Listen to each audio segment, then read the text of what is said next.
এই ছোট লোকের বাচ্চা, তোকে আর কত বলবো আমার এসব ভালো লাগে না। তোকে আমি শুধু বন্ধুর চোখে দেখি, আর কিচ্ছু না। তারপরও কেন এসব নিয়ে পড়ে আছিস?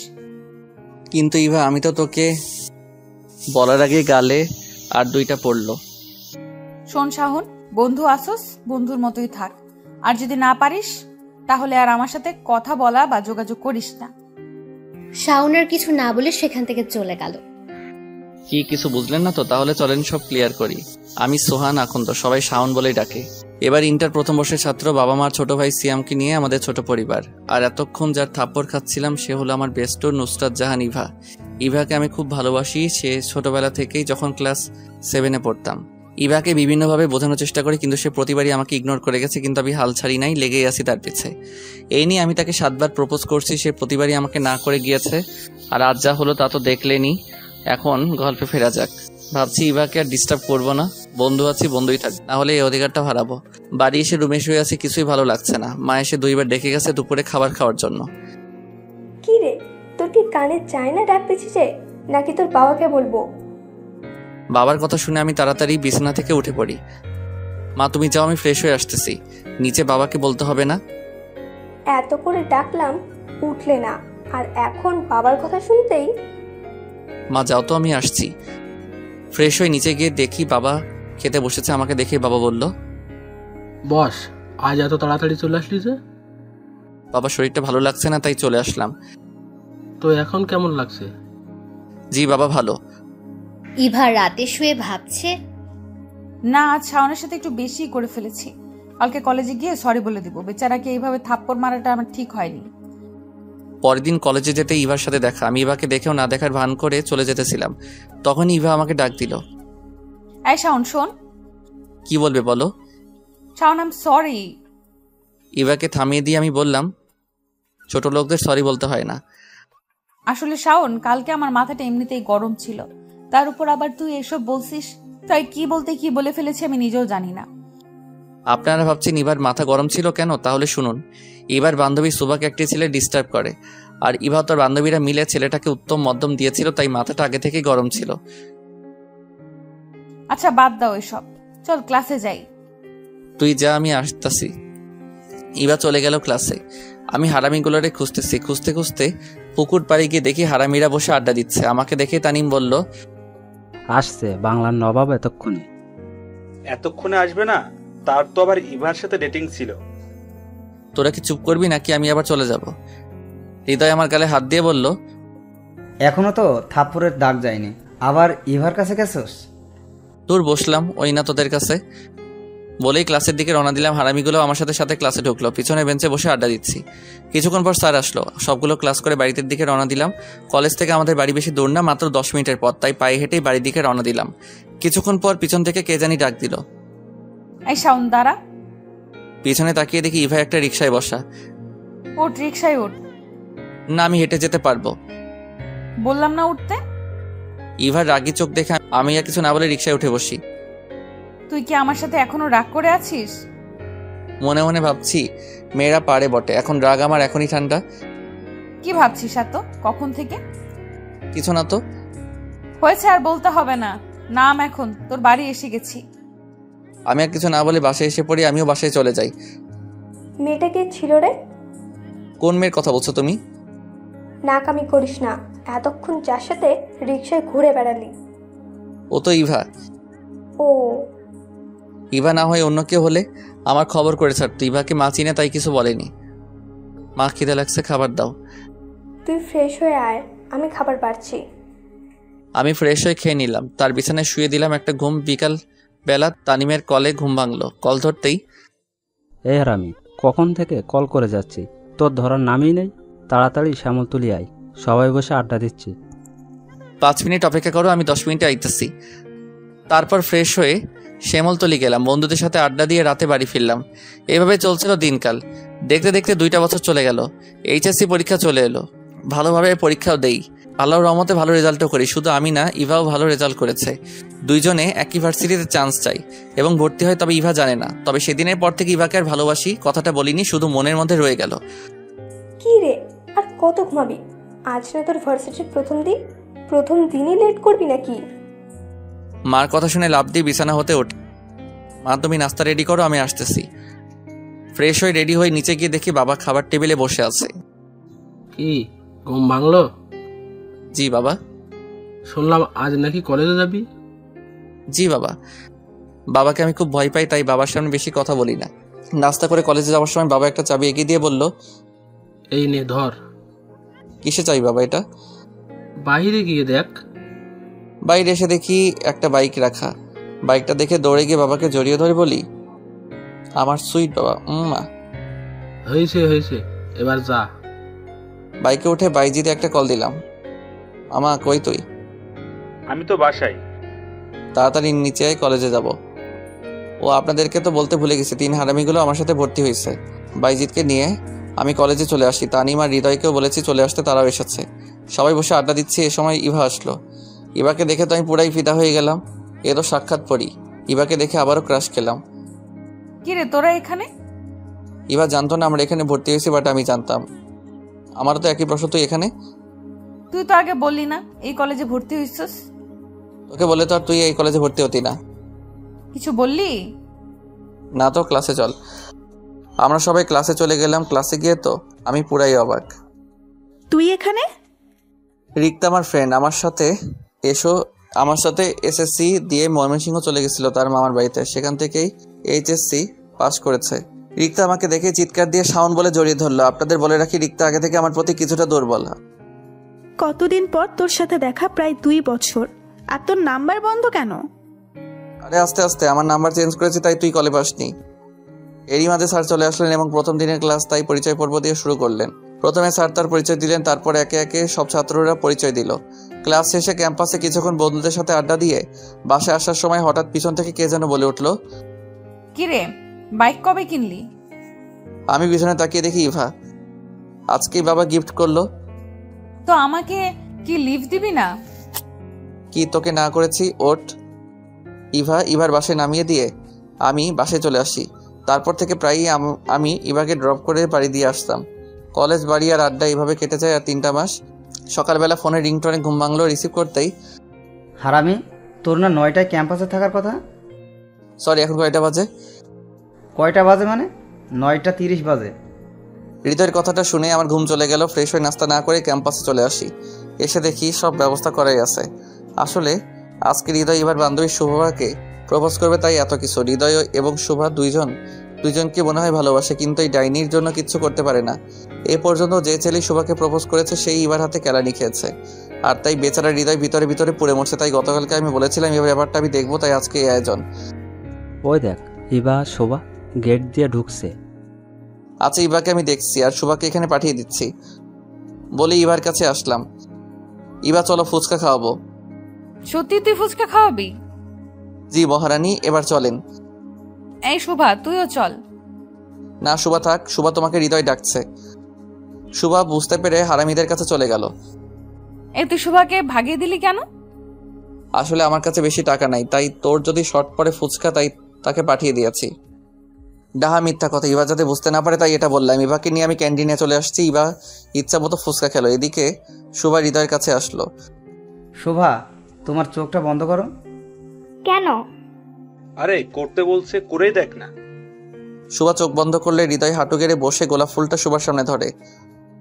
I love you Shobha, do you love me? Shubha চোখ খুলে তো অবাক। ক্যাম্পাসে সবার সামনে এভাবে প্রপোজ করে, কি বলবে বুঝে উঠতে না পেরে আই লাভ ইউ টু। সবাই হাততালি দিয়ে উঠলো। আমি আর ইভা এসে দেখি সবাই ক্লাসে চলে গেল। তাই ইভা বলে উঠলো, শাওন চল আজকে তোর বাইকে ঘুরি। আমি কিছু একটা ভেবে বললাম, চলো। কিছুক্ষণ ঘোরাঘুরি করে দুপুরে বাসায় চলে আসি। ফ্রেশ হয়ে দুপুরে খাবার খাই। হাতে কোনো কাজ না থাকায় বেলকনিতে বসে গল্প লিখতে শুরু করি। আর গল্প লিখতে বসলেই কেন জানি না ইভার কথা মনে পড়ে। পড়বেই বা না কেন, আমার গল্প তো শুধু ইভাকে ঘিরে। ইভার কথা মনে পড়তে ইভাকে একটা কল দিলাম, ধরলো না। কি ব্যাপার ইভা, কল ধরলো না কেন? আবার দিলাম, ধরলো না। 10 বারের মাথায় কল ধরলো। ইভা কল ধরছিলে না কেন? তুমি ঠিক আছো? একটা কাজ করছিলাম। ইভা তোর কণ্ঠ এমন লাগছে কেন? সত্যি করে বল, তুই ঠিক আছিস? আচ্ছা পরে কথা বলি, আমার ভালো লাগছে না। ইভার কথা শুনে বুঝলাম কোনো একটা গন্ডগোল আছে, কিন্তু কি? আমাকে যে করেই হোক জানতে হবে। বেলকনি বসে থাকতে আর ভালো লাগছে না, তাই বাসার বাইরে চলে আসি আমি। হারামিদের কল দিয়ে বলি সেমতলি আসতে। সেমতলি হলো আমার বন্ধুরা বসে যে জায়গায় আড্ডা দেয় সেই জায়গার নাম। কিছুক্ষণ পর সব হারামিরা চলে আসলে জমিয়ে আড্ডা দিই। বাসায় ফিরি রাত 10টায়। অবশ্য আম্মু একটু বকা দিয়েছিল, কিন্তু আব্বুর জন্য বেঁচে যাই। ফ্রেশ হয়ে রাতের খাবার খেয়ে শুয়ে ভাবছি এবার কি হলো। এবার কথা শুনে মনে হলো এবার কিছু একটা নিয়ে টেনশনে আছে। না, এসব ভেবে এখন আরামের ঘুমটা হারাম করব না। কালকে ইভার কাছ থেকে সব জেনে নেব। পরের দিন ক্যাম্পাসে একা একা বসে আছি। ইভার বিষয়টা নিয়ে টেনশন হচ্ছিল, তাই আগে কলেজে এসে পড়ি। হারামিগুলো এখনো আসেনি। গেটের দিকে তাকাতেই দেখলাম ইভা আসতেছে। ইভা আমাকে দেখে সোজা আমার কাছে আসলো। কিরে, কালকে তোর কি হয়েছিল? ইভা একটি কার্ড এগিয়ে দিয়ে বলল, আগে এটা ধর। কিসের কার্ড এটা? খুলে দেখ। কার্ডটা খুলেই যেই কার্ডের দিকে তাকালাম, আমার মাথায় যেন আকাশ ভেঙে পড়লো। আমি বাকরুদ্ধ হয়ে গেলাম। এটা কি? কেন, আমার বিয়ের কার্ড। কই, আগে তো কিছু জানাসনি। আসলে কালকে কলেজ থেকে বাড়ি ফিরেই দেখি আমাকে নাকি দেখতে আসবে, আর পছন্দ হলে আংটি পরাবে। ছেলে আমাকে দেখে পছন্দ করে, আর ছেলে 1 মাস পর অস্ট্রেলিয়া চলে যাবে, তাই বিয়ের ডেটটা এত তাড়াতাড়ি দিয়েছে। তুই বিয়েতে রাজি? আসলে প্রথমে একটু রাগ হয়েছিল এত তাড়াতাড়ি বিয়ে, তারপর ভাবলাম বিয়ে তো একদিন করতেই হবে, তাই রাজি হয়ে যাই। আচ্ছা তুই থাক, আমি যাই, সবাইকে কার্ড দিতে হবে। ইভা চলে গেল আর আমি বসে বসে চোখের জল ফেলছি। ইভা, তুই একটিবার আমার কথা ভাবলি না? আমি যে তোকে ছাড়া অচল। আমি যদি তোকে না পাই তাহলে তো আমার জীবন অপূর্ণ থেকে যাবে। এসব কথা ভাবছি আর চোখের জল ফেলছে। কিছুক্ষণ পর বন্ধুরা এসে দেখে আমি কাঁদতেছি। কিরে, কি হয়েছে? কাঁদতেছিস কেন? কিরে বল, কি হয়েছে? কে কি বলেছে? ইভার বিয়ে ঠিক হয়ে গেছে। মুহূর্তের মধ্যে সবার মুখ কালো হয়ে গেল। কি বলিস? কবে বিয়ে? 1 সপ্তাহ পর। তুই যে ইভাকে ভালোবাসিস এ কথা ইভাকে বলিসনি? না রে, এঙ্গেজমেন্ট হয়ে গেছে। 1 সপ্তাহ পর বিয়ে। কি করি এখন এসব বলি? আচ্ছা, ক্লাসে চল, পরে দেখা যাবে। না রে, তোরা যা, আমি বাসায় যাব। আচ্ছা, সাবধানে যাইস। বাসায় এসে রুমে শুয়ে কাঁদতে কাঁদতে কখন যে ঘুমিয়ে গেছে মনে নেই। বিকালে বন্ধুরা শ্যামলতলি যাওয়ার জন্য বলেছিল, আড্ডা দেওয়ার জন্য, কিন্তু আমি যাইনি। দেখতে দেখতে কেটে গেল আরও 3টা দিন। আমি এই 3 দিনে কলেজে যাইনি, ঠিক মতো খাওয়া দাওয়া করিনি, একেবারে ভেঙে পড়ি। আজ বন্ধুরা সবাই এসেছে আমায় দেখতে। কিরে, তুই কলেজে যাস না কেন? আরে মেয়ে একটা গেলে 10টা পাবি। আমি তো ইভাকে বলতে পারবো না রে। এভাবে আর চলতে দেওয়া যায় না, কিছু একটা করতে হবে। কিছুক্ষণ আড্ডা দিয়ে বিকালের দিকে বন্ধুরা চলে যায়। রাতে খাবার টেবিলে সবাই খেতে বসলাম। এ সময় বাবা বলে উঠল, কিরে, ইভা মামুনির বিয়ে তুই তো একবারও বলিসনি। ও বলা হয়নি। ইভার বাবা আর আমার বাবা ছোটকালের বন্ধু। ইভাকে বাবা খুব আদর করে। শোন, কালকে আমরা সবাই রহিমের বাড়ি যাব। রহিম হলো ইভার বাবা। আমি যেতে পারবো না। কিভাবে যাব?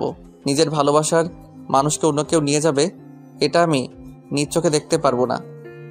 কেন, ইভার সাথে ঝগড়া করেছিস? আমি কোনো কথা শুনতে চাই না। কাল ইভার গায়ে হলুদ, আমাদের সবাইকে যেতে হবে। বাবা কথাটা বলে উঠে গেলেন। পরের দিন বিকালে ইভাদের বাড়ি যাই। গিয়ে দেখে হারামিগুলোও এখানে। মন চাইছিল সব কয়টাকে কুচি কুচি করে নদীতে ভাসিয়ে দেই। আমি কষ্টে মরি, আর সারা রাত নাচতে নাচতে বিয়া খেতে এসেছে। কিছুক্ষণ পর বন্ধুরা আমার কাছে এলো।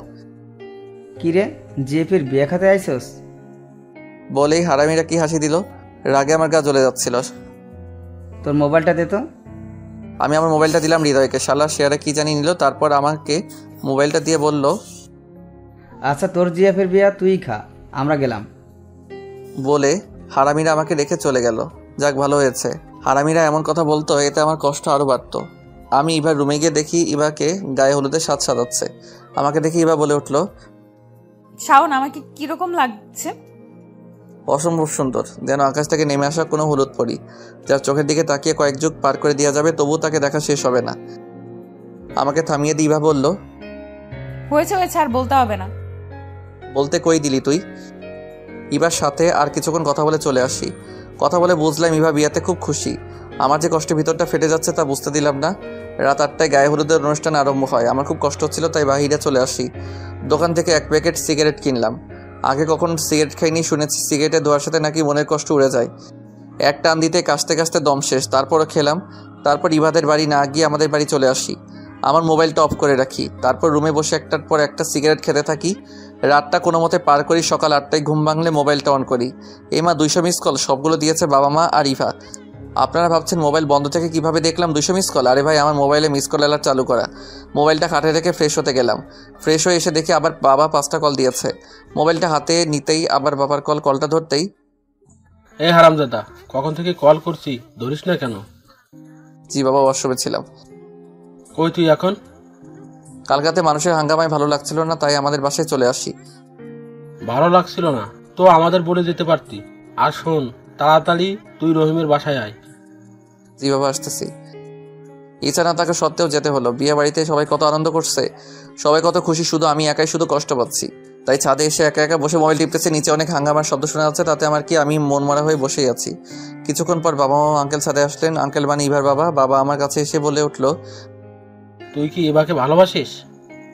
বাবার এই কথা শুনে তো আমি পুরো অবাক হয়ে যাই। কি রে, কথা বলছিস না কেন? না বাবা, আমরা তো শুধু বন্ধু আর কিছু না। তাহলে এসব কি? আমার আর ইভার কিছু ক্লোজ ছবি দেখিয়ে, আর ইভা আমার ফ্রেন্ড, একসাথে ছবি তুলতেই পারি। দেখ জসিম, এই সামান্য বিষয় নিয়ে যারা বিয়ে ভেঙে দেয় তাদের কাছে আমার মেয়ে দিব না। বাবা আমাকে একা একদিকে নিয়ে বলল, তুই কি কাউকে ভালোবাসিস? জি না বাবা। আচ্ছা বুঝলাম, এখন বল তোর ইভাকে কেমন লাগে, মানে ইভা মেয়ে হিসেবে কেমন? জি বাবা, খুব ভালো, লক্ষ্মী মেয়ে একটা। কিরে রহিম, বলেছিলাম না আমি থাকতে তোর কোনো চিন্তা নাই? বাবা আঙ্কেলের কাছে এসে বললো, বাবা আমার হাতটা ধরে একটা রুমে নিয়ে গেল এবং একটা প্যাকেট দিয়ে বললো, এটা পরে নিচে আয়। বাবা কি হচ্ছে এসব? আমি তো কিছুই বুঝলাম না। বাবা আমার হাতটা ধরে বলল, ইভার বিয়েটা ভেঙে গেছে, তারা কিছুক্ষণ আগে ফোন করে না করে দিয়েছে। বাবা কিছুক্ষণ দম নিয়ে আবার বলতে শুরু করলো, বাবা আমি তোকে না জানিয়ে একটা কাজ করে ফেলেছি। কি কাজ বাবা? আর তুমি এভাবে বলতেছো কেন? ইভা মামুনির সাথে তোর বিয়ে হবে এখন। আমি রহিমকে কথা দিয়ে ফেলেছি, তুই না করিস না বাবা। বাবার কথা শুনে আমি হাসবো না কাঁদবো কিছুই বুঝতেছি না। সবকিছু যেন আমার মাথার উপর দিয়ে গেল। আমি বললাম, বাবা ইভা কি রাজি হবে? রহিম বলেছে ইভাকে রাজি করাবে। ঠিক আছে। এরই মধ্যে হারামিরা চলে এসেছে। এই তোমরা শাওনকে নিয়ে নিচে আসো, আমি যাই বলেই বাবা চলে গেল। কিরে, কেমন দিলাম? মানে বিয়েটা তোরা ভাঙাইছস? আগে হ্যাঁ। বন্ধু বল না, এত বড় কাজ কিভাবে করলি? শুন, তোর কাছ থেকে কালকে মোবাইল নিয়েছিলাম, মনে আছে? তোর মোবাইল থেকে তোর আর ইভার কিছু ক্লোজ ছবি নিয়েছিলাম, আর এই ছবি ইভার হবু বরকে দেখিয়েছি। ব্যাস, কাজ হয়ে গেছে। তোরা এটা না করলেও পারতি। কি বললি? ঠিক আছে, জামাইকে ফোন করে আসতে বলি। আরে না, আমি তো মজা করছিলাম। তবে রে হারামি, বলে বন্ধুরা আমাকে মারতে শুরু করলো। পরশে যে নিচে গেলাম বন্ধুদের সাথে। কাজী কবুল বলতে বলতে সাথে সাথে কবুল বলে ফেলি। যাক, এবার আর চিন্তা নেই। বিয়ার কাজ শেষ হলে ইভাকে আঙ্কেল গাড়ি পর্যন্ত নিয়ে এসে আমার হাতে তুলে দিলেন। তখন আমার কি যে ভালো লাগছিল তা আপনাদের বলে বোঝাতে পারবো না। গাড়িতে বসে ভাবছি কি কপাল আমার, গেলাম বিয়ে খেতে আর আসলাম বউ নিয়ে। এসব ভাবছি আর মনে মনে হাসি। বাসায় এসে মা ইভাকে বরণ করে নিল। হারামিরাও আছে আমার বাসায়। 2000 টাকা দে তো। আমার কাছে তো টাকা নাই। আচ্ছা, লাগবো না। হৃদয়, তুই শাওনকে নিয়ে ছাদে যা, আমি না বলা পর্যন্ত রুমে আসবি না। আমি আর হৃদয় ছাদে বসে আড্ডা দিচ্ছি। কিছুক্ষণ পর বাইজিদার তানিম এলো। চল, ভাবি তোর জন্য বসে আছে। তারপর হারামিরা আমার রুমের সামনে নিয়ে আসে। শোন, বিড়াল কিন্তু ভালো করে মারিস। তুই না পারলে আমাকে বলিস। বাকশালারা। রুমে এসে দরজাটা লাগিয়ে দিয়ে ইভার দিকে তাকাতে দেখি ইয়া বড় একটা ঘোমটা দিয়ে বসে আছে। ঘোমটার জন্য ইভার মুখটা দেখা যাচ্ছে না। এক পা দুপা করে এগোচ্ছি। বুকটা ধুকপুক করতেছে। শুনেছি বাসর ঘরে বউ নাকি স্বামীর পায়ে সালাম করে। কই ইভা তো এলো না সালাম করতে। কি করব কিছুই বুঝতেছি না। নিজের উপর রাগ হচ্ছে। কেন যে আগে 2-3টা বিয়ে করে বাসর ঘরের অভিজ্ঞতা অর্জন করিনি। খাটের এক কোণে গিয়ে বসলাম। আমাকে দেখে ইভা ঘোমটাটা সরিয়ে বলল, শোন, আমি তোকে স্বামী হিসেবে মানতে পারবো না, তো আমার কাছে আসার চেষ্টা করবি না। ইভার কথা শুনে আমি বাকরুদ্ধ হয়ে যাই। কি বলবো কিছুই বুঝতেছি না। ইভা আমার দিকে একটা বালিশ ছুঁড়ে মেরে বলল, তুই সোফায় ঘুমা আর আমি খাটে ঘুমাবো। সোফায় তো আমি ঘুমাতে পারি না। তা আমি কি করব? ঘুমাতে না পারলে জেগে থাক। যা তো এখান থেকে, আমি ঘুমাবো। কি আর করব, মনে একরাশ কষ্ট নিয়ে সোফায় শুয়ে পড়লাম। বাসর ঘর নিয়ে জীবনে কত স্বপ্ন দেখেছি, শেষ পর্যন্ত কিনা আমাকে সোফায় ঘুমাতে হলো। ভাবতেই চোখে জল চলে এলো। সকালবেলা ঘুম ভাঙতে চোখ খুলে দেখি বউ আমার গোসল করে এসে আয়নার সামনে বসে মাথার চুল আঁচড়াচ্ছে। প্রতিদিন সকালে ঘুম ভাঙতে ইভাকে দেখতে পারবো ভাবতেই ভালো লাগে। এভাবে চেয়ে আছিস কেন? আমার বউকে দেখছি। আমি না তোকে বললাম আমি তোকে স্বামী হিসেবে মানি না? সো আমাকে এসব বউটও ডাকবি না। শোয়া থেকে উঠে ফ্রেশ হয়ে ইভাকে নিয়ে নিচে গেলাম। আমাদের দেখে সবাই হা হয়ে তাকিয়ে আছে, যেন আমরা ভিন্ন গ্রহের এলিয়েন। আমাদের আর কোনোদিন দেখিনি। বাহ, তোদেরকে খুব মানিয়েছে। দেখতে হবে না কার ছেলে আর ছেলের বউ? ছেলে কি তোমার একার নাকি? আরে তোমরা ঝগড়া থামাবা, আমি তোমাদের দুজনেরই ছেলে। এখন খেতে দাও। মা আপনিও বসে পড়েন, আমি বেড়ে দেই। আচ্ছা ঠিক আছে, তুমিও বসে পড়ো। খাবার টেবিলে বসে ইভা কি সুন্দর ব্যবহার। বলে কি মেয়ে, এটা দিব তোমাকে, এটা একটু নাও।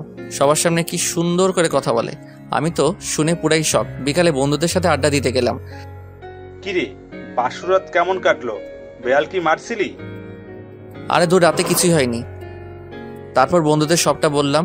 আমার কথা শুনে বন্ধুদের সে কি হাসি। আহারে বেচারা, বাসর ঘরে সোফায় থাকতে হলো। বন্ধুদের সাথে আড্ডা দিতে দিতে রাত 10টায় বাসায় ফিরি। কিরে, এত রাত করে বাসায় ফিরলি ঘরে বউ রেখে? তোর কি বুদ্ধি শুদ্ধি কখনোই হবে না? বৌমা কখন থেকে না খেয়ে বসে আছে। বাবার কথা শুনে তো আমি পুরাই অবাক হয়ে যাই। যে আমাকে দেখতেই পারেন না সে কিনা আমার জন্য না খেয়ে বসে আছে। কথাটা শুনে মনে মনে খুশি হলাম। ফ্রেশ হয়ে আমি আর ইভা খেতে বসলাম। তুমি আমার জন্য না খেয়ে অপেক্ষা করছিলে কেন? খেয়ে নিতেই পারতে। বাবা মা যাতে না বোঝে তাই খাইনি। আর তুই আমায় তুমি করে বলতিস কেন? বারে নিজের বিয়ে করা বউকে কি তুই করে বলবো? এই তোকে না না করছি আমাকে বউ বলতে? তোর এইসব আদিক্ষেতা আমার ভালো লাগে না। এবার কথাটা শুনে আবার টেবিলে আরো বসে থাকতে মন চাইনি, তাই উঠে রুমে চলে আসি। সোফায় শুয়ে শুয়ে ভাবতেছি ইভা কি আমাকে কখনো মেনে নেবে না? তাহলে আমাকে বিয়েটা করছিল কেন? কিছুক্ষণ পর ইভা রুমে এসে শুয়ে পড়লো। সকালবেলা খুব ভোরেই আমার ঘুম ভাঙলো। ইভা এখনো ঘুমাচ্ছে। ঘুমালে মেয়েটা কিরকম বাচ্চা বাচ্চা লাগে। ইভাকে দেখে নিজেকে আটকে রাখতে পারলাম না। আস্তে আস্তে ইভার কাছে গিয়ে বসে ইভাকে দেখতে লাগলাম। আমি কেমন জানি একটা ঘোরের মধ্যে হারিয়ে যাচ্ছি। এত কাছে কখন আসিনি ইভার। নিজের অজান্তে একটা ভালোবাসার পরও সেঁকে দিলাম ইভার কপালে। হঠাৎ মনে হলো ইভা আমাকে ইভার এত কাছে দেখলে আস্ত রাখবে না, তাই উঠে পড়লাম। ফ্রেশ হয়ে একটু বাইরে গেলাম হাঁটাহাঁটি করতে। 8টার বাসায় ফিরি। কি রে, এত সকাল সকাল কই গেছিলি? এই তো একটু হাঁটাহাঁটি করতে। খেতে দাও তো, খিদে লাগছে। ফ্রেশ হয়ে আয়। তারপর ফ্রেশ হয়ে এসে একসাথে সবাই খেতে বসেছি। মা, আমি আজ কলেজে যাব। ইভাও কি যাবে? মা আমিও যাব। ঠিক আছে, শাওনের সাথে যাস। শুন, বৌমাকে সাথে করে নিবে, আবার সাথে করে নিয়ে আসবে। ঠিক আছে মা। আমি কলেজে যাবার জন্য রেডি হয়ে নিচে দাঁড়িয়ে আছি। ম্যাডামের এখনো আসার কোনো নামগন্ধ নাই। কিছুক্ষণ পর সিঁড়ির দিকে তাকিয়ে হা হয়ে যাই। আমি কাকে দেখছি? ইভা একটা কালো শাড়ি পরেছে। এর আগে কোনোদিন মেয়েটির শাড়ি পরতে দেখিনি। এত সুন্দর লাগছিল তা বলে বোঝাতে পারবো না, তাই হা করে তাকিয়ে ইভাকে দেখছি। ইভা যে কখন আমার কাছে চলে আসে বুঝতেই পারিনি। মুখ বন্ধ কর, নইলে মুখে মশা ঢুকবে। ইভার কথায় আমি কিছুটা লজ্জা পেয়ে বললাম, চলো দেরি হয়ে যাচ্ছে। বাইকে করে দুইজন কলেজে গেলাম। গিয়ে দেখে হারামিরাও এসেছে। সবাই বসে আড্ডা দিচ্ছি। এরই মাঝে রিক্তা আসলো। এতদিন কলেজে আসছো নাই কেন? এমনিতেই কাজ ছিল বাড়িতে। ও, এখন কাজ শেষ হয়েছে? তারপর সবাই বসে কিছুক্ষণ আড্ডা দিয়ে ক্লাসে চলে আসি। ক্লাসে এসে দেখি ইভা ক্লাসে নেই। কিছুক্ষণ পর স্যার আসে ক্লাসে। এখনো ইভার আসার নাম নেই। ক্লাস শেষে বাইরে গিয়ে ইভাকে খুঁজতে লাগলাম। খুঁজতে খুঁজতে ক্যান্টিনে গিয়ে দেখি ইভা একটি ছেলের সাথে হাসাহাসি করে কথা বলছে। দেখে আমার খুব রাগ হচ্ছিল, কিন্তু এখানে কিছু বলা যাবে না। যা বলার বাড়িতে গিয়ে বলবো, তাই আগে সেখান থেকে চলে আসি। কলেজ শেষে ইভার জন্য দাঁড়িয়ে আছি। ইভা এখন আসার নাম নাই। প্রায় 20 মিনিট পর সেই ছেলেটির সাথে ইভা আসলো। ছেলেটিকে বিদায় দিয়ে আমার কাছে আসলো। চল। আমি আর কিছু না বলে আগে বাইক স্টার্ট করে দিয়ে বাসে চলে আসি। রুমে এসে ইভাকে বলি, ছেলেটিকে আর তার সাথে তোমার এত কিসের কথা? ছেলেটি যেই হোক, তোকে বলতে যাব কেন? বলতে হবে আমাকে, কারণ আমি তোমার স্বামী। স্বামী মাই ফুড, তোকে আমি স্বামী হিসেবে মানি না। শোন, তোকে আমি 6 মাস পর ডিভোর্স দিব। সো আমার ব্যাপারে তুই নাক গলাতে আসবি না। ইভার মুখে ডিভোর্সের কথাটা শুনে আমার মাথায় যেন আকাশ ভেঙে পড়লো। আমি আর কিছু না বলে রুম থেকে বেরিয়ে পড়ি। ছাদে গিয়ে সিগারেট ধরালাম। আগে সিগারেট খেতাম না, এখন ইভার অবহেলায় সিগারেট ওই আমারই একমাত্র সঙ্গী। এভাবেই কেটে যায় 1 মাস। ইভা এখন আমার সাথে আগের মতো কথা বলে না। আমি কথা বলার বহু চেষ্টা করি, কিন্তু ইভা শুধু হ্যাঁ বা না উত্তর দেয়। তাই আমিও বেশি কিছু বলি না। সকালে ফ্রেশ হয়ে নাস্তা করে ইভাকে নিয়ে কলেজে গেলাম। ক্যাম্পাসে গিয়ে দেখি বন্ধুরা সবাই বসে আছে, কিন্তু সবার মন খারাপ।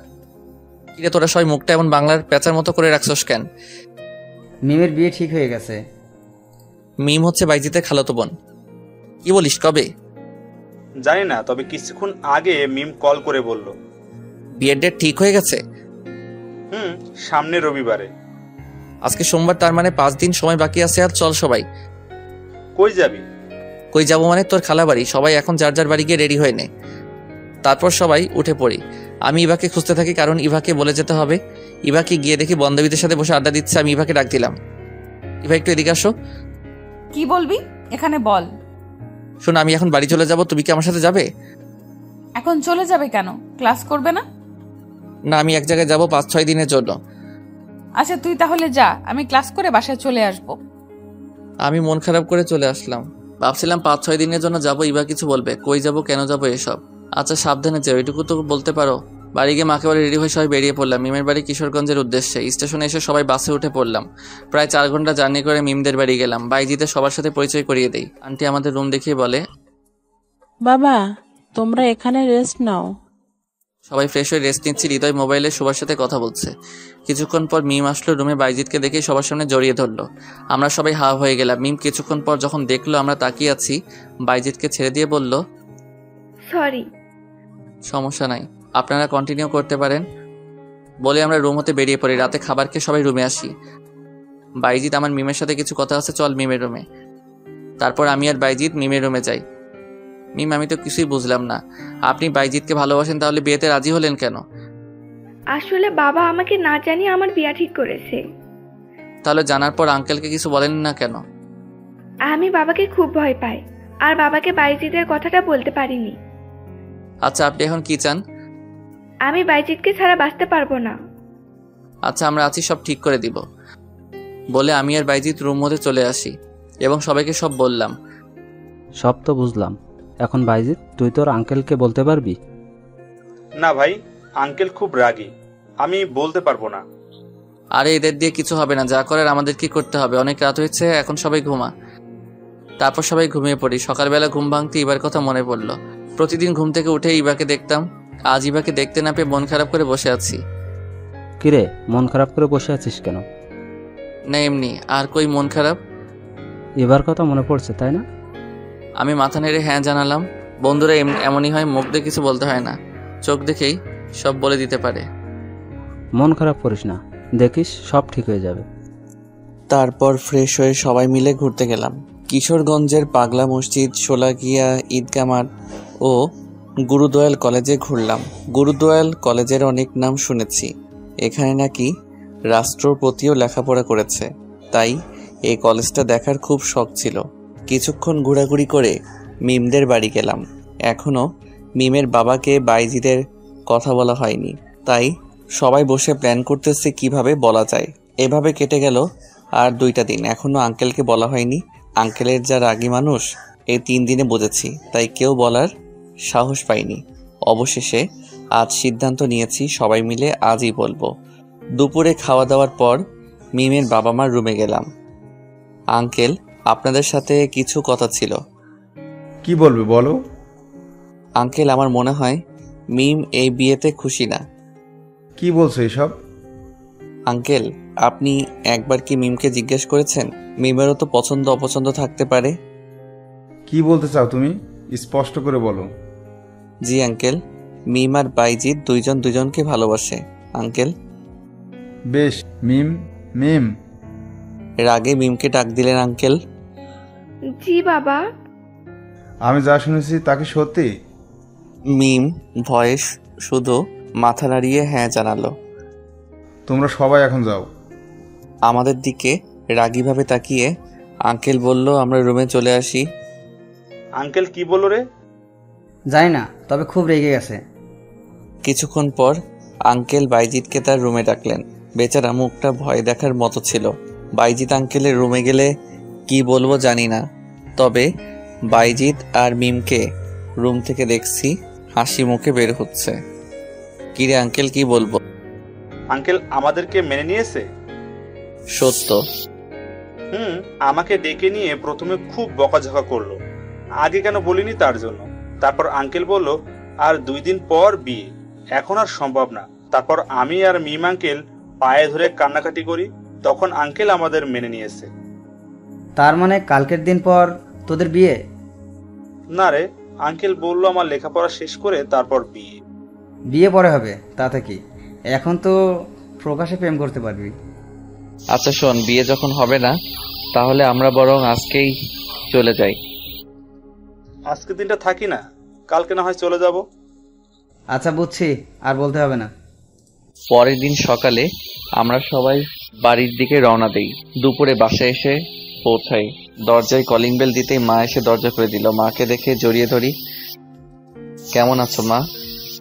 ভালো, যা ফ্রেশ হয়ে খেতে আয়। ফ্রেশ হয়ে এসে আমি আর মা খেতে বসি। শোন, বিকালে গিয়ে ইভাকে নিয়ে আয়। কেন? আর ইভা কই গেছে? কেন, তুই জানিস না ইভা তোকে কিছু বলেনি? না, ইভা তো কিছু বলেনি আমাকে। তুই চলে যাওয়ার পর তো ইভাও তার বাড়িতে চলে গেছে। তোমাকে বলে যায়নি? বললো তো, তুই নাকি বলেছিস যেতে। আচ্ছা, বিকালে গিয়ে নিয়ে আসবো।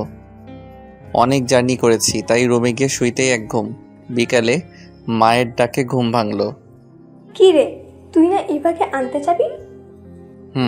আচ্ছা তুমি যাও, আমি ফ্রেশ হয়ে যাচ্ছি। তারপর ফ্রেশ হয়ে বাইকটা নিয়ে ইভাদের বাড়ি গেলাম। অনেক দিন বাইকটা ধরা হয়নি, তাই বাইকেই গেলাম। কলিং বেল বাজাতেই শাশুড়ি আম্মা দরজা খুলে দিলেন। আমি শাশুড়ি আম্মাকে সালাম করলাম। তারপর শাশুড়ি আম্মার সাথে কিছুক্ষণ কথা বলে ইভার রুমে গেলাম। গিয়ে দেখি ইভা শুয়ে আছে, তাই ইভার পাশে গিয়ে বসলাম। এই কয়দিন ইভাকে দেখতে পারিনি, তাই মন ভরে দেখতে লাগলাম। হঠাৎ কারো শব্দে আমার ধ্যান ভাঙলো। তুই কখন এলি? এই তো কিছুক্ষণ হলো। রেডি হয়ে নাও, মা পাঠিয়েছে তোমাকে নিয়ে যেতে। আচ্ছা তুই নিচে যা, আমি রেডি হয়ে আসতেছি। আমি নিচে গিয়ে শাশুড়ি আম্মার সাথে বসে কথা বলতেছি। কিছুক্ষণ পর ইভা আসলো। আমি ইভাকে নিয়ে বাইকে করে বাসায় চলে আসি। পরের দিন ইভাকে নিয়ে কলেজে যাই। আমার সাথে বাইকে ইভাকে দেখে রিক্তা বলল, মেয়েটা কে ছিল শাওন? তারপর রিক্তাকে ইভার কথা সব বলে কেঁদেই দিলাম। এ ব্যাপার। আচ্ছা শোনো, আমার কাছে একটা বুদ্ধি আছে, এটা কাজে লাগাতে পারলেই ইভা তোর জন্য পাগল হয়ে যাবে। কি করতে হবে বলো, ইভার জন্য সব করতে পারবো। তাহলে শোন। রিক্তা কি বলেছে গল্পের সাথে থাকেন, জেনে যাবেন। এতে যদি হিতে বিপরীত হয় আর আমাকে ভুল বুঝে? আরে পাগল, তুই তাকে বলে দিবি, আর আমি তো আছি। আচ্ছা ঠিক আছে। তারপর কিছুক্ষণ আড্ডা দিয়ে ক্লাসে গেলাম। সব ক্লাস শেষ করে বাসায় চলে আসলাম। বিকেলে শ্যামলতলি গেলাম বন্ধুদের সাথে আড্ডা দিতে। তাদের বললাম আমার আর রিক্তার প্ল্যানটা, তারাও সম্মতি দিল। কিছুক্ষণ বন্ধুদের সাথে আড্ডা দিয়ে বাসায় চলে আসি। রাতে খাবার খেয়ে রুমে আসি। ইভাও আসে। ইভা শোন, 6 মাস পর তো আমাদের ডিভোর্স হয়ে যাবে, তাই না? কিন্তু হঠাৎ এই কথা কেন? না মানে এমনি। আচ্ছা শোন, তাহলে আমাদের যে বিয়ে হয়েছে এটা কলেজের কাউকে আর বলিস না। তুই তোর বান্ধবীদেরও না করিস কাউকে বলতে, আর আমিও আমার বন্ধুদের বলবো। আচ্ছা ঠিক আছে। সকালে কলেজে যাওয়ার সময় ইভা আমার বাইকে উঠবে এমন সময়। ইভা শোন, তুই একটা রিক্সা করে কলেজে চলে যা, আমার একটা কাজ আছে, কাজটা করে কলেজে আসবো। ইভা কখনো ভাবেনি আমি ইভাকে এভাবে না করে দিব। আচ্ছা যা। তারপর আমি বাইক নিয়ে ইভাকে রেখে চলে আসি। রিক্তাকে কল দিলাম। কই তুই? বাসার নিচে রিক্সার জন্য দাঁড়িয়ে আছি। আচ্ছা 5 মিনিট অপেক্ষা কর, আমি আসতেছি। তারপর আমি রিক্তাকে বাইকে করে নিয়ে কলেজে চলে আসি। ক্যাম্পাসে ঢুকতেই দেখি ইভা তার বান্ধবীদের সাথে বসে আড্ডা দিচ্ছে। আমি রিক্তাকে নিয়ে সোজা ক্যাম্পাসে ঢুকি। ইভা আমাদের দেখে হা করে তাকিয়েছিল। আমরা বন্ধুদের সাথে না গিয়ে আমি আর রিক্তা আলাদা বসে আড্ডা দিচ্ছি। ক্লাস শুরু হলে সবাই ক্লাসে চলে গেল, কিন্তু আমি রিক্তা ক্লাসে যাইনি। এদিকে ইভা সারা ক্লাসে আমাকে না দেখে মনে মনে ভাবতে থাকে, শাওন ক্লাস নাই কেন? নিশ্চয়ই ডাইনিটার সাথে আছে। ইভা ক্লাস শেষ করে আমাকে খুঁজতে থাকে। গিয়ে দেখে আমি আর রিক্তা নারিকেল বাগানে বসে আছি, আর রিক্তা আমার মাথায় হাত বুলিয়ে দিচ্ছে। আমাদের দেখেই ইভা আমাদের কাছে এলো। তুই এখানে? তোকে সারা ক্যাম্পাসে খুঁজেছি, ক্লাসে তো করিস নাই। আমাকে খুঁজেছিস কেন? আমার প্রশ্নে ইভা থতমত খেয়ে যায়। না মানে বাসায় যাবো এজন্য। শাওন, এই মেয়েটিকে? আমার কাজিন, আমাদের বাসায় থাকে। আর ইভা, এ হলো রিক্তা, আমার জিএফ। ইভা আমার কথা শুনে আর কিছু না বলে সেখান থেকে চলে যায়। এখন দেখ বাবু, কেমন লাগে? আমাকে খুব জ্বালিয়েছ না? এখন বুঝো ঠেলা। আমরা আর কিছুক্ষণ আড্ডা দিয়ে ক্লাসে চলে যাই। কলেজ ছুটির পর আমি বাইকে বসে আছি, ইভা বাইকে উঠতে যাবে। এ সময় আমি ইভাকে থামিয়ে দিয়ে, ইভা শোন, তুই রিক্সা করে বাসায় চলে যা। রিক্তার দিকে তাকিয়ে বললাম, বাবু ওঠো, আজকে আমরা ঘুরতে যাব। আমার কথা শুনে ইভা মন খারাপ করে চলে গেল।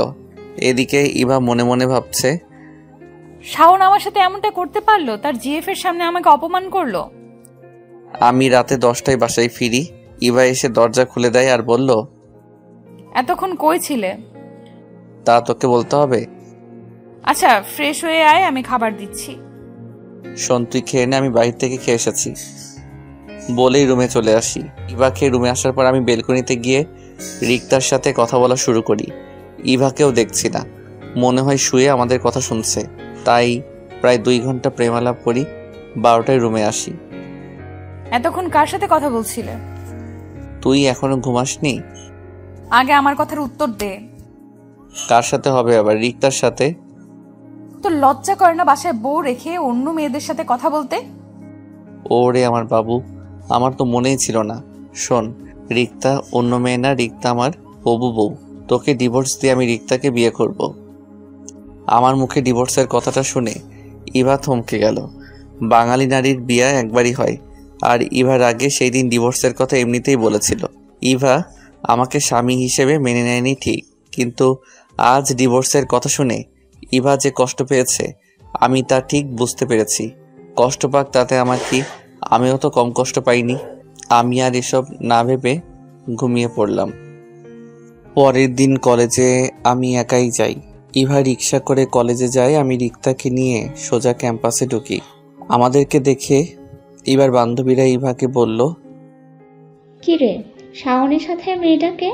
আর তোকে দেখছি 2 দিন ধরে একাই রিক্সা করে আসছিস, তোদের কি কিছু হয়েছে? ইভা বান্ধবীদের সবটা খুলে বলল, তুই কাজটা ঠিক করিসনি, এখন পস্তা। তোর চোখের সামনে দিয়ে তোর স্বামীকে আরেকজন নিয়ে যাবে। ক্লাস শুরু হয়ে আমরা সবাই ক্লাসে চলে যাই। আমি আর রিক্তা 2 জন চোখে চোখে কথা বলছি। ইভাকে দেখছে আমাদের দিকে আর চোখে তাকিয়ে আছে ছলো ছলো চোখে। ক্লাস শেষে আমি আর রিক্তা 2 জন বাহিরে বসে আছি। রিক্তা, আমার মনে হয় ইভাকে এখন বলে দেওয়া উচিত। তুই কি পাগল হয়েছিস? এখনো তো কিছুই হয়নি। এখনো তো ইভা যে তোকে ভালোবাসে তা বলেনি। আর ভালোবাসলে ভালোবাসার মানুষ অবহেলা করলে যে কতটা কষ্টের তা তোকে বুঝতে হবে না। তুই এত বুঝিস? আগে যদি জানতাম তাহলে আমি তোকেই বিয়ে করতাম। কথাটা বলেই সামনে তাকিয়ে দেখি ইভা দাঁড়িয়ে আছে। আমি আর কিছু না বলে ইভাকে দেখিয়ে রিক্তার কোলে শুয়ে পড়ি। এখানে কি হচ্ছে? দেখছিস না আমরা প্রেম করছি? ইভা আমার কলার ধরে দাঁড় করিয়ে বলল, লজ্জা কর না তোর বউ থাকতে একটা রাস্তার দুশ্চরিত্র মেয়ের সাথে প্রেম করতে? ইভা রিক্তাকে নিয়ে কোনো বাজে কথা বললে ভালো হবে না বলে দিলাম। একবার না 100 বার বলবো, অন্য স্বামীর সাথে প্রেম করে বাজে মেয়ে না তো কি ধোয়া তুলসী পাতা? ইভা কথাটা বলার সাথে সাথে ঠাস ঠাস করে 2টা বসিয়ে দিলাম। ব্যাস, অনেক হয়েছে তোর নাটক। কিছু বলিনি এতদিন, কিন্তু আর না। বাজে মেয়ে রিক্তা না তুই। আর কিসের স্বামী স্বামী করিস? বিয়ার পরে একটিবার ভালো করে কথা বলেছিস আমার সাথে? বিয়ার পরে কলেজের এক বড় ভাইয়ের সাথে তুই কি করেছিলি? কলেজ ছুটির পরও তো তোর জন্য আমাকে আধা ঘন্টা দাঁড়িয়ে থাকতে হতো। আমি এসব ভুলে গেছি ভাবছিস? তোকে ভালোবাসা তো দূরের কথা, তোকে দেখলে এখন আমার ঘেন্না হয়, ঘেন্না। নেক্সট টাইম আমার ব্যাপারে কোনো কথা বলবি না। এখন দূর হ আমার চোখের সামনে থেকে। এবার চোখ দিয়ে শুধু পানি পড়ছে, আর কোনো কথাই বলছে না। বাবু চল তো এখান থেকে, এসব মেয়েদের দেখলে আমার গা জ্বলে। বলেই আমি রিক্তার হাত ধরে চলে আসি। ইভার সাথে খারাপ ব্যবহার করে আমারও ভালো লাগছে না, তাই রিক্তাকে নিয়ে একটা পার্কে বসি। সরি রে, আমার জন্য এত কিছু হলো আজ। কি বলছিস তুই? আমি সরি, আমার জন্য তোকে এত কথা শুনতে হলো। আর থাপ্পড়টা ওর পাওনা ছিল। তা তারপরও ইভাকে থাপ্পড় মারাটা তোর উচিত হয়নি। কোনটা উচিত আর কোনটা উচিত না সেটা তোকে বুঝতে হবে না। আমার সামনে তোকে বাজে কথা বলবে আর আমি বসে থাকবো? আচ্ছা বাপ হয়ে এখন এসব বাদ দে, বাদাম খাবো, বাদাম নিয়ে আয়। আচ্ছা তুই বস, আমি আনতেছি। তারপর কিছু বাদাম এনে খেতে খেতে কিছুক্ষণ আড্ডা দেই। বিকাল হয়ে গেছে, তাই রিক্তাকে তার বাসায় নামিয়ে দিয়ে আসি। কোনো কিছু ভালো লাগছে না, তাই বন্ধুদের শিমুলতলি আসতে বলি আড্ডা দিতে। বন্ধুদের সাথে আড্ডা দিয়ে রাতে বাসায় ফিরি। দরজায় কলিং বেল দিতেই ইভা এসে দরজা খুলে দেয়। খুব খিদা পেয়েছে, খেতে দে। দুপুরেও খাইনি, তাই খুব খিদা লাগছে। আচ্ছা ফ্রেশ হয়ে আসো, আমি খাবার দিচ্ছি। ফ্রেশ হয়ে খাবার খেয়ে দুইজন রুমে গেলাম। শোনো, তুমি চাইলে খাটে ঘুমাতে পারো। তোর সাথে ঘুমানোর ইচ্ছা আমার নাই। বলেই বেলকনিতে গিয়ে রিক্তাকে বলে দিলাম। তোর বউ কি করে রে? কি আর করবে, খাটে বসে বসে চোখের জল ফেলছে। কলেজের ব্যাপারে তোকে কিছু বলেছিল? না, কিছুই বলেনি, তবে বাসায় আসার পর থেকে তুমি করে বলতেছে। বলেছিলাম না তোর জন্য পাগল হয়ে যাবে তোর বউ।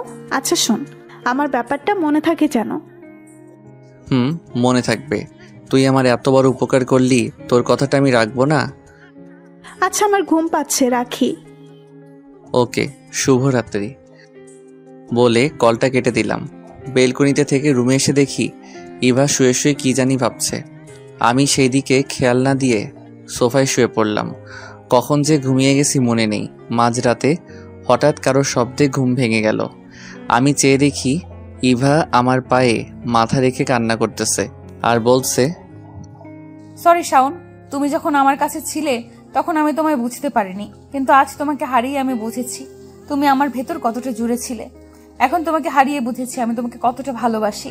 ভালোবাসার মানুষের অবহেলা যে কতটা কষ্টের এখন আমি বুঝতেছি। তোমাকে খুব অবহেলা করেছি সেই ছোটবেলা থেকে। এখন আমি বুঝতে পারছি তুমি কতটা কষ্ট পেয়েছো।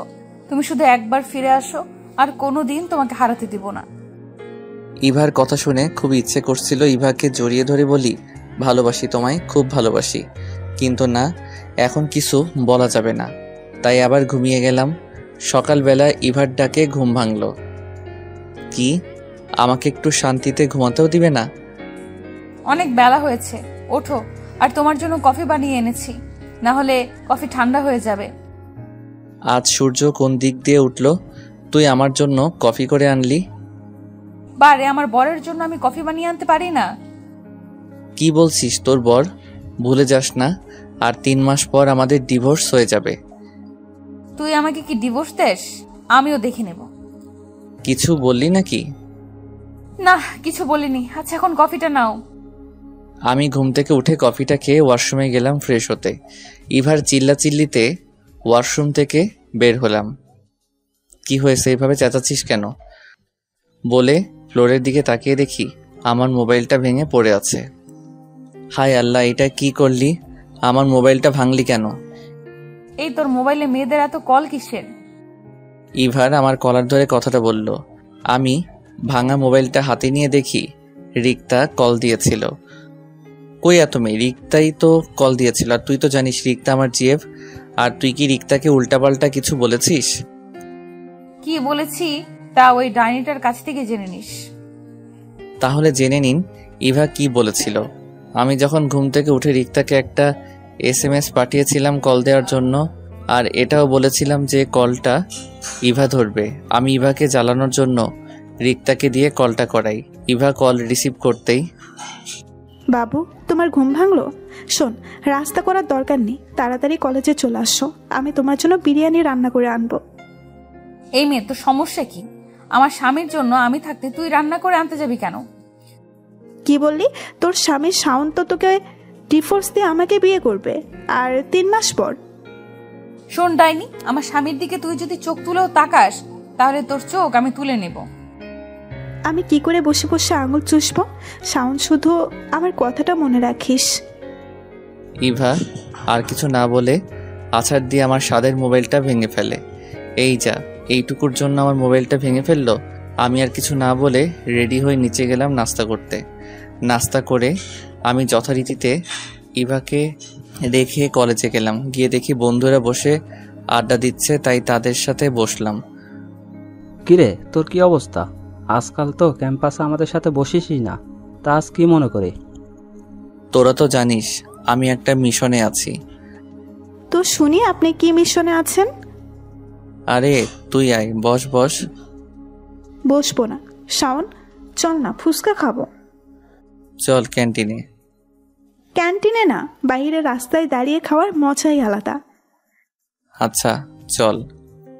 কি আর করার, রিক্তাকে নিয়ে কলেজের সামনে মরে গেলাম ফুচকা খেতে। হঠাৎ সামনে যেয়ে দেখি ইভা রিক্সা করে কলেজের দিকে আসতেছে। ইভাকে দেখে আমি, হ্যাঁ করো তো বাবু। কিরে, হঠাৎ রাস্তার মধ্যে তোর এত প্রেম আসলো কোথা থেকে? পিছনে তাকিয়ে দেখো। রিক্তা পিছনে তাকিয়ে দেখে ইভা। তাই তো বলি, এত প্রেম আসলো কই থেকে? ইভাকে দেখে রিক্তা আমাকে আর আমি রিক্তাকে ফুচকা খাইয়ে দিতে লাগলাম। আমাদের প্রেম দেখে ইভা রিক্সা হতে নেমে আমার হাত থেকে ফুচকার প্লেটটা নিয়ে একটা আছাড় মারলো। কি হচ্ছে এসব? এটা রাস্তা, সো আস্তে কথা বলো। তোকে না বললাম এই ডাইনির সাথে না যেতে? তাহলে তুই তার সাথে কি করছিস? দেখিস না দুইজন প্রেম করছি, তুই তো এসে দিলি সব শেষ করে। তুই আজ বাসায় আয়, তোর মজা দেখাবো। এতদিন তোকে কিচ্ছু বলি নাই, তাই লাই পেয়ে গেছিস। বলেই ইভা রাগে ফুঁসতে ফুঁসতে রিক্সায় উঠে বাসার দিকে চলে গেল। এই, তুই ইভাকে এত রাগালি কেন? এমনিতেই, এখন না আমার ইভাকে রাগাতে ভালো লাগে। হা হা হা হা। আচ্ছা, তুই ইভাকে সত্যিটা কবে বলবি? ইভার জন্মদিন সামনে মাসের 8 তারিখ। ভাবছি ইভাকে সেই দিব, সারপ্রাইজ দিব, সবটা বলে নতুন করে আবার প্রপোজ করব। তার মানে আরো 1 মাস ইভাকে কষ্ট দিবি? জি মহারানী, আমিও কম কষ্ট পাইনি।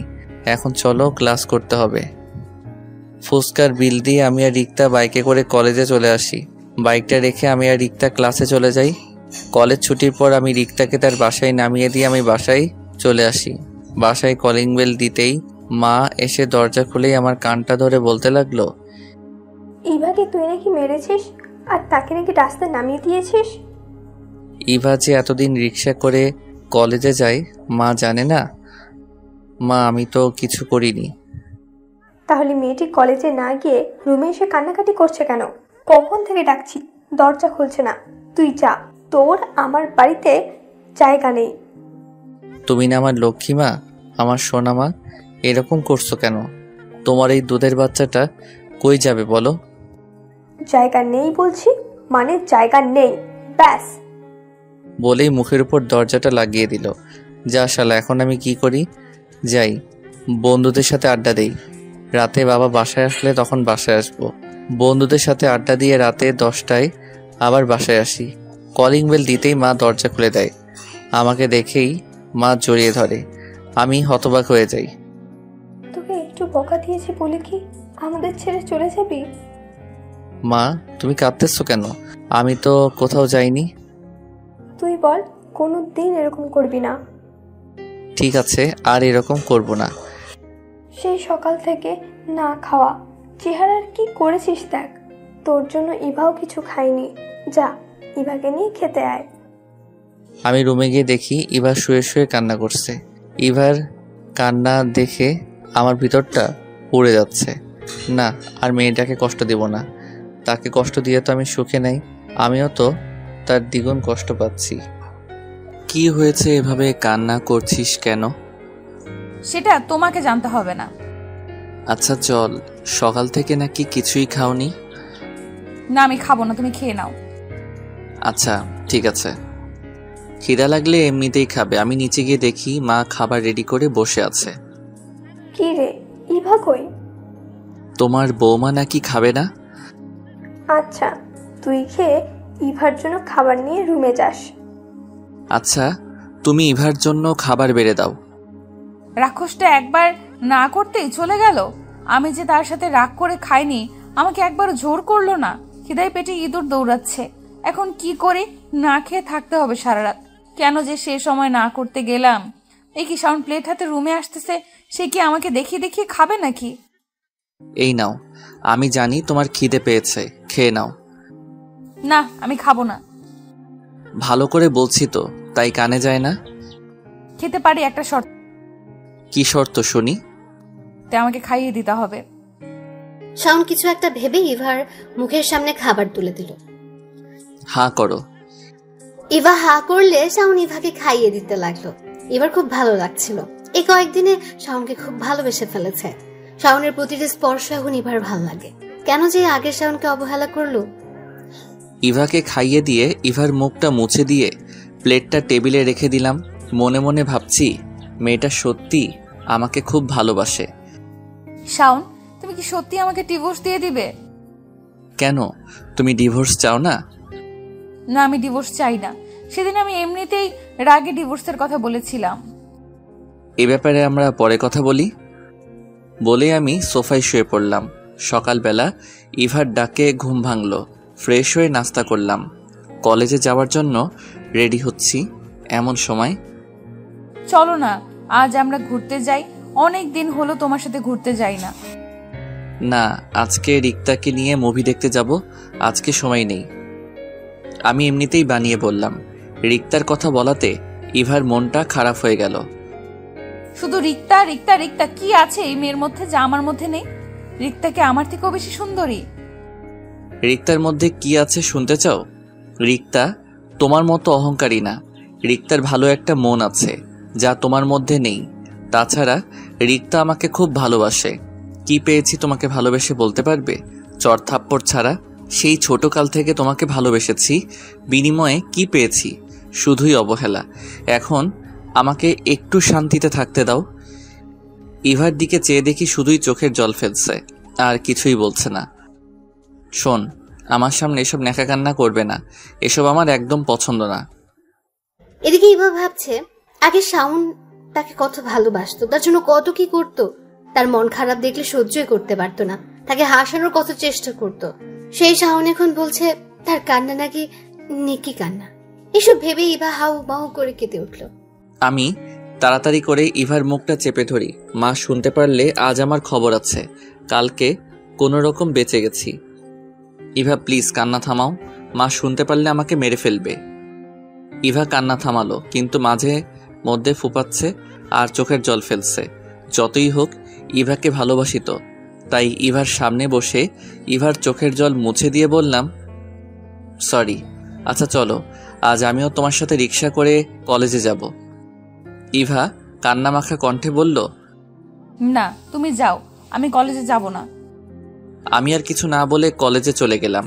আমি জানি ইভা এখন দরজা লাগিয়ে শুয়ে শুয়ে কান্না করবে। করুক, তাতে আমার কি? আমিও তো ইভার জন্য কম কান্না করিনি। কলেজে এসে কিছুই ভালো লাগছে না। না, আজ ইভার সাথে একটু বেশি করে ফেলেছি। কিরে, কখন থেকে দেখছি মন খারাপ করে বসে আছিস? কিছু কি হয়েছে? তেমন কিছু না, এমনি মন খারাপ। আমরা কি তোর আপন কেউ? আমাদেরকে বলবি। এখন তো তোর রিক্তাই আপন। তুইও শুরু করলি? আচ্ছা শোন, তারপর সবটা বললাম ওদের। ইভা তো এখন তোকে ভালোবাসে, তাহলে তাকে বলে দিচ্ছিস না কেন? ভাবছি ইভার জন্মদিনের ইভাকে সারপ্রাইজ দিব। তুই যা ভালো মনে করিস। আচ্ছা এখন চল ক্লাসে যাই।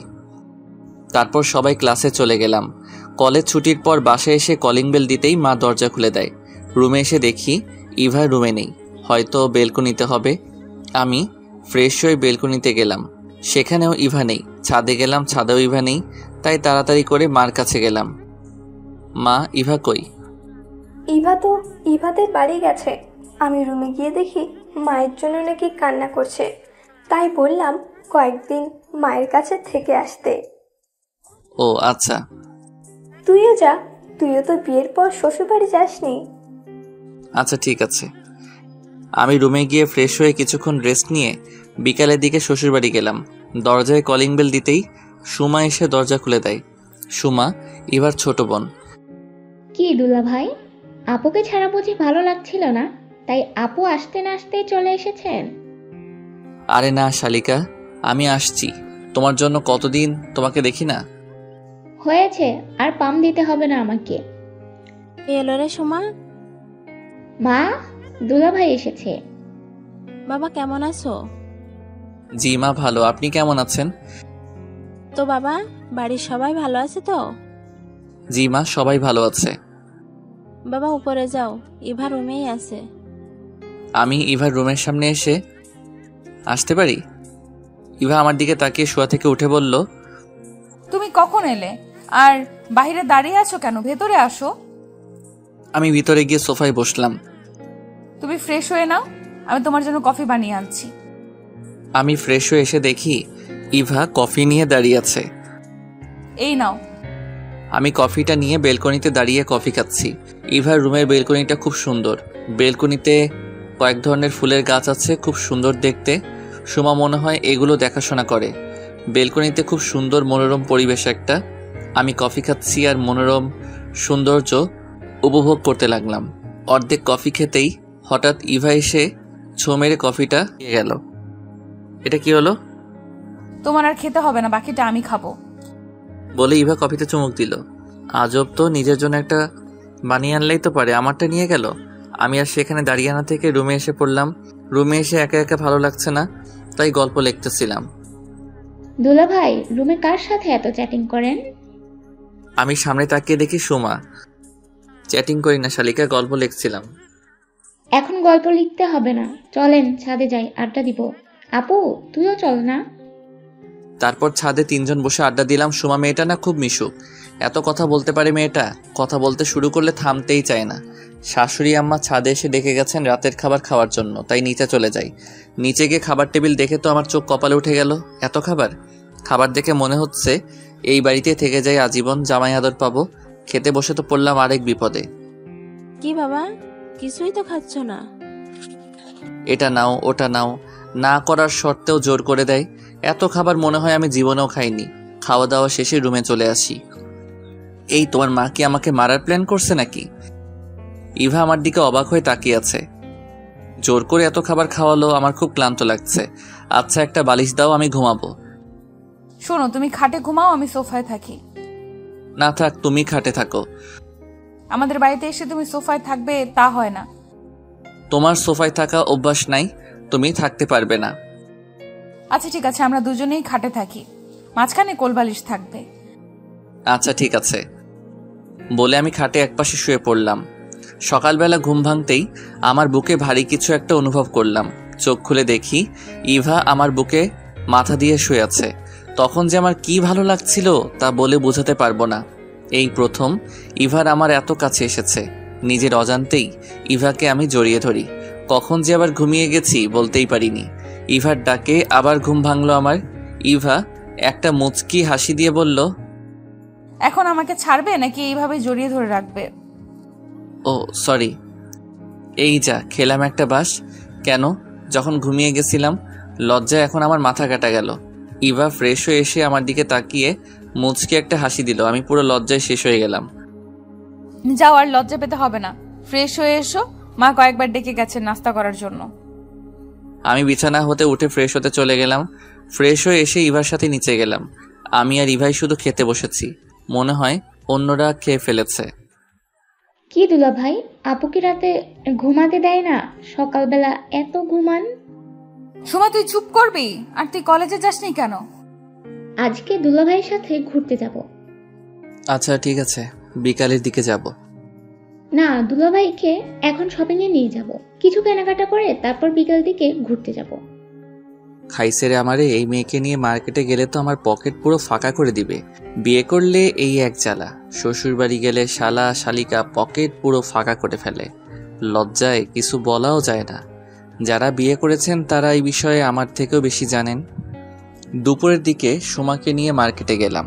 সুমা শুধু ঘুরে ঘুরে দেখে, কিছুই পছন্দ হচ্ছে না। অবশেষে 2টা জামা নিল। আমিও ইভার জন্য পছন্দ করে একটা নীল শাড়ি কিনলাম। বিয়ের পর কিছুই দেয়নি মেয়েটিকে, কোনোদিন কিছু চাইও নি মেয়েটি। সুমাকে নিয়ে একটা রেস্টুরেন্টে গেলাম। লাঞ্চ করে বাসায় চলে আসি। আমি রুমে গিয়ে দেখি ইভা শুয়ে আছে। আমি শাড়ির প্যাকেটটা খাটে রেখে ফ্রেশ হতে গেলাম। ফ্রেশ হয়ে এসে দেখি ইভা শাড়িটা দেখতেছে। শাড়িটা কি আমার জন্য এনেছো? না, এটা রিক্তার জন্য কিনেছিলাম। তুমি যেহেতু প্যাকেটটা খুলে ফেলেছো তাহলে তুমি রেখে দাও। মিথ্যা বললাম, সত্যিটা তো আপনারা জানেন। ইভা ছলো ছলো চোখে আমার দিকে তাকিয়ে আছে। মনে হয় এখনই বৃষ্টি নামবে, তাই আমি আর কিছু না বলে রুম থেকে বেরিয়ে যাই। বিকালে সুমা আর আমি ঘুরতে যাব। ইভাকে বললাম আমাদের সাথে যাবে কিনা। ইভার নাকি ভালো লাগছে না, তাই যাবে না। আমি সুমাকে নিয়ে একটা নদীর পাড়ে গেলাম। সেখানে কিছুক্ষণ ঘোরাঘুরি করি। সুমা বায়না ধরল ফুচকা খাবে, তাই রাস্তার পাশে একটা ফুচকার দোকানে দাঁড়াই। সুমা ফুচকাওয়ালা মামাকে বেশি করে ঝাল দিতে বলল। সুমা 2টা ফুচকা খেয়েই ঝালে কাতরাতে লাগলো। পানি পানি দুলো ভাই, পানি। মামা পানি দেন। মামা পানি তো শেষ। কি বলেন, ফুচকা বেচেন আর পানি রাখেন না? বলে আমি দোকানের দিকে হাঁটা দিলাম পানি আনতে। আমি পানি নিয়ে এসে দেখি সুমা নাই। মামা সুমা কই গেছে বলতে পারবেন? আপাকে কয়েকটা ছেলে জোর করে এদিকে টেনে নিয়ে গেছে।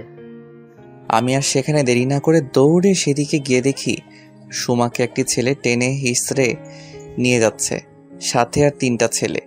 আমি দৌড়ে গিয়ে সুমার হাত ধরে টেনে নিয়ে যাচ্ছিল যে ছেলেটা, তাকে পিছন থেকে কষে একটা লাথি মারি।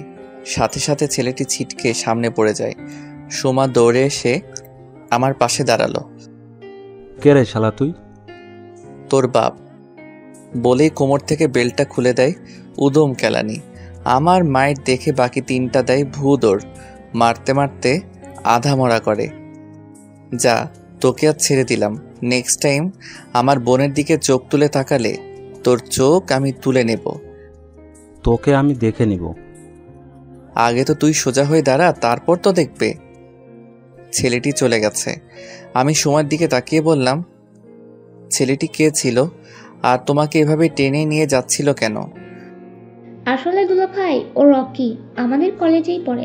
আমাকে প্রতিদিন ডিস্টার্ব করে, আরও আজে বাজে কথা বলে। তার জন্য এখন আমি কলেজেই যেতে পারি না। তুমি আমাকে বা বাসায় আগে বলনি কেন? ভয়েও খুব খারাপ ছেলে, পরে যদি আমাদের পরিবারের কোনো ক্ষতি করে। আচ্ছা এখন বাসায় চলো, সেটা পরে দেখা যাবে। আর শোনো, এসব বাসায় বলার দরকার নেই, অযথা টেনশন করবে সবাই। আমিও এটাই ভাবছিলাম। আচ্ছা হয়েছে, এখন চলো। তারপর সুমাকে নিয়ে বাসায় চলে আসি। রাতে বাইজিৎকে কল করে রকির ব্যাপারে সব জানতে বলি। আজ রাতেও একই খাটে থাকি। মাঝখানে কোলবালিশ রেখে সকালবেলা ইভার ডাকে ঘুম ভাঙে। আমি বললাম, কি হয়েছে, এত সকালে ঘুমটা ভাঙালে কেন? মা ফোন করেছিল, বাবার শরীরটা নাকি ভালো না, তাই আমাদেরকে বাসায় চলে আসতে বলল। কি হয়েছে বাবার? তেমন কিছু না, রাতে নাকি প্রেশারটা একটু বেড়ে গেছিল। আচ্ছা তুমি রেডি হয়ে নাও, আমরা এখনই চলে যাব। আচ্ছা তুমি ফ্রেশ হয়ে আসো, আম্মু নাস্তা রেডি করছে, খেয়ে চলে যাব। আমি ফ্রেশ হয়ে নাস্তা করে শ্বশুর শাশুড়িকে সালাম করে সুমার কাছে যাই। শোনো, একদম ভয় পাবে না, যদি কোনো সমস্যা হয় তাহলে আমাকে জানাবে। ঠিক আছে দুলা ভাই। তারপর আমি আর ইভা বাইকে করে বাসায় চলে আসি। আমি মাকে বললাম, মা বাবা কই? বাবার কি হয়েছে? তেমন কিছু না, রাতে প্রেশারটা একটু বেড়ে গেছিল, এখন ঠিক আছে, তাই অফিসে গেছে। এই শরীর নিয়ে তুমি বাবাকে অফিসে যেতে দিলা? তুই জানিস না তোর বাবা কিরকম, আমার কথা কখনো শুনে? আচ্ছা, আমি রুমে গেলাম। বলেই রুমে চলে আসি।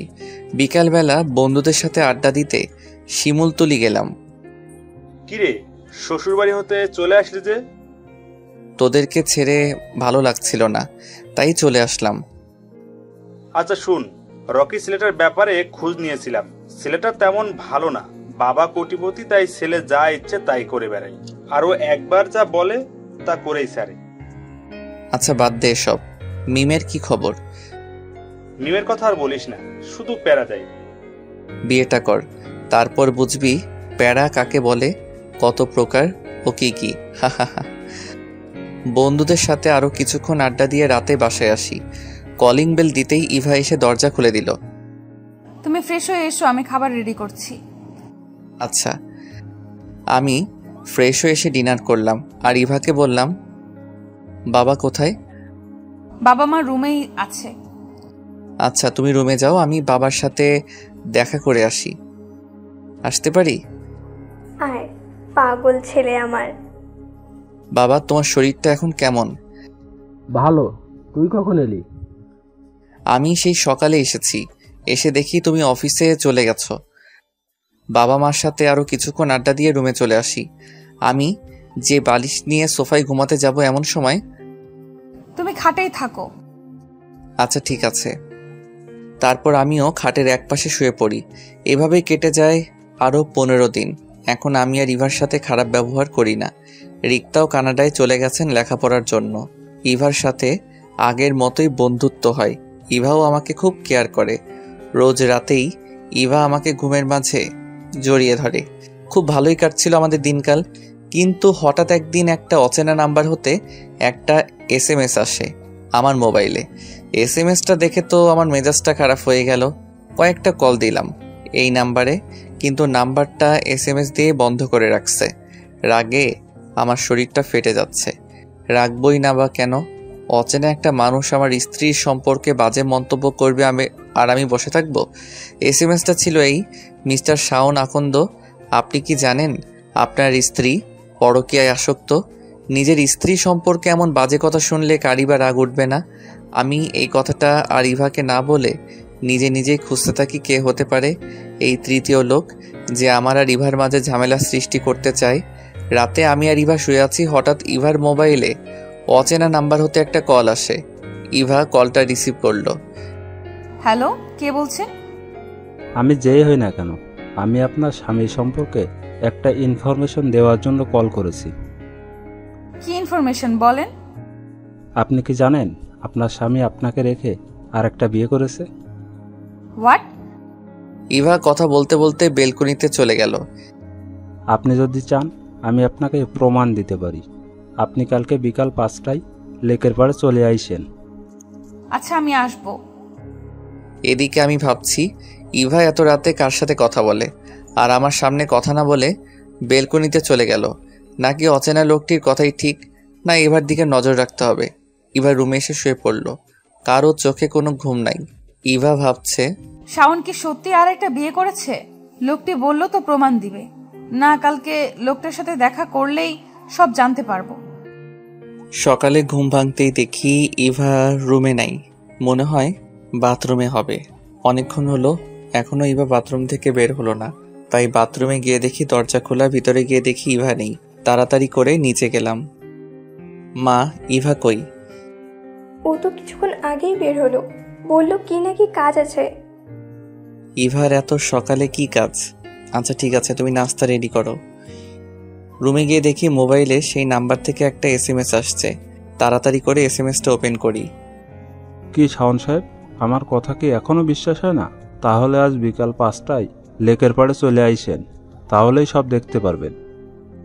SMS-টা দেখে আমার মাথাটা পুরো আউলিয়ে গেল। কি হচ্ছে সব আমার সাথে? এদিকে ইভা সকাল সকাল বাসা থেকে বের হয়ে গেছে রিক্তার খোঁজ নিতে। আজ কয়েকদিন হয়ে গেল রিক্তাকে দেখছি না। না, আজ রিক্তার খোঁজ নিতেই হবে। আমাকে জানতেই হবে রিক্তা কোথায়। আর রিক্তা ছাড়া তো আর শাওনকে কোনো মেয়ের সাথে দেখিনি। ইভা রিক্তার খোঁজ নিয়ে জানতে পারে রিক্তা দেশের বাইরে চলে গেছে লেখাপড়ার জন্য। ইভা মনে মনে ভাবে, রিক্তা যদি দেশের বাইরেই চলে যায় তাহলে শাওন কাকে বিয়ে করলো আর কে হতে পারে? না, লোকটির সাথে বিকেলে দেখা করতেই হবে। যেই হোক, বিকেলে লোকটির সাথে দেখা করলেই তো জানতে পারবো। ইভা বিকেল 5টায় লেকের পাড়ে অচেনা লোকটার সাথে দেখা করতে যায়। অচেনা লোকটি ইভার হাতে কয়েকটি কাগজ দেয়। শাওন কি করে পারলো এটা করতে? আমার কথা একবারও মনে হলো না? ছেলেদের মন কখন কি চাই কে জানে। এখন প্রমাণ হলো তো, আমি এখন আসি। অচেনা লোকটি চলে গেল। ইভা দাঁড়ানো থেকে দপাস করে বসে পড়ল। আর এসব কিছু শাওন আড়ালে দেখে আসছে। কি হলো ইভার? আর ইভার হাতে কিসের কাগজ? আর এই লোকটি বা কে? যাই হোক, আগে এই অচেনা লোকটিকে ধরতে হবে, তাহলেই সব জানতে পারবো। আমি বাইজিৎ আর তানিমকে ফোন করে আসতে বলি, আর আমি লোকটি পিছু নেই। কিছুক্ষণ পর বন্ধুরা আসলে সুযোগ বুঝে অচেনা লোকটিকে ধরে ফেলি। 3 বন্ধু মিলে অচেনা লোকটিকে ইচ্ছে মতো কেলানি দেওয়ার পরে লোকটি মুখ খুলল। আমি রকির লোক, রকি আমাকে পাঠিয়েছে। ইভাকে কিসের কাগজ দিয়েছিস বল? আপনার আর রিক্তার জাল কাবিননামা আর কিছু ছবি। আমি বাইজিতের দিকে তাকিয়ে বললাম, অনেক রাত হয়েছে, তোদের যা ইচ্ছা কর তারপর পুলিশে দিয়ে দিস। আচ্ছা, আমরা সব ব্যবস্থা করছি, তুই যা। আমি রাত 10টায় বাসায় ফিরি। দরজায় কলিং বেল দিতেই মা এসে দরজা খুলে দেয়। আমি যেই ঘরে ঢুকবো ঠাস ঠাস করে 2টা থাপ্পড় বসিয়ে দেয় মা। তুই এক্ষুনি বাসা থেকে বেরিয়ে যা, তোর মতো কুলাঙ্গারের এই বাসায় জায়গা নেই। মা, আমি কি করেছি বলবে তো? কি করেছি মানে? তুই জানিস না তুই কি করেছিস? মা, আমি সত্যিই জানি না। তুই ইভাকে রেখে আরেকটি বিয়ে করিসনি? তোর জন্য আজকে আমার মেয়েটি কাঁদতে কাঁদতে বাসা থেকে বের হয়ে চলে গেছে। মা, আমি সত্যি বিয়ে করিনি, এটা আমাকে ফাঁসানো হচ্ছে। আমাকে আর মিথ্যে বলতে হবে না, আমি নিজ চোখে দেখেছি। তুই এক্ষুনি বাসা থেকে বেরিয়ে যা। মাকে আর বুঝিয়ে লাভ নেই। আমি জানি মা আমার কথা কখনো বিশ্বাস করবে না, তাই বাইকটি নিয়ে বেরিয়ে পড়ি। গন্তব্য ইভাদের বাসা। প্রায় 11টায় ইভাদের বাসায় যাই। দরজার কলিং বেল দিতেই শাশুড়ি আম্মা দরজা খুলে দেয়। শাওন, তুমি ভেতরে আসো। মা, ইভা কই? রুমে আছে, যাও তুমি। যাক, এই বাড়িতে মনে হয় জানে না, তাই জামাই আদর করতেছে। আমি ইভার রুমে গিয়ে দেখি ইভা রুমে নাই। কিছুক্ষণ পর ইভা ওয়াশরুম থেকে বের হয়ে আমাকে দেখে বলল, তুমি কেন এসেছো? এখনই আমার রুম থেকে বেরিয়ে যাও। আমার বউটা দেখি আমার সাথে রাগ করছে। ছুবে না তুমি আমাকে, বলেই এক ধাক্কা দিয়ে আমার থেকে নিজেকে ছাড়িয়ে নিল। কি ভুল করেছি আমি বলবে তো আমাকে? আমার সাথে কেন আইসিস? রিক্তার কাছে জানা, ও নাকি রিক্তা এখন নেই বলে আমার কাছে আইসিস দেহের স্বাদ মেটাতে। ইভা কথাটি বলার সাথে সাথে ঠাস করে একটা থাপ্পড় বসিয়ে দেই আমি, আর বললাম, এই তোমার ভালোবাসা?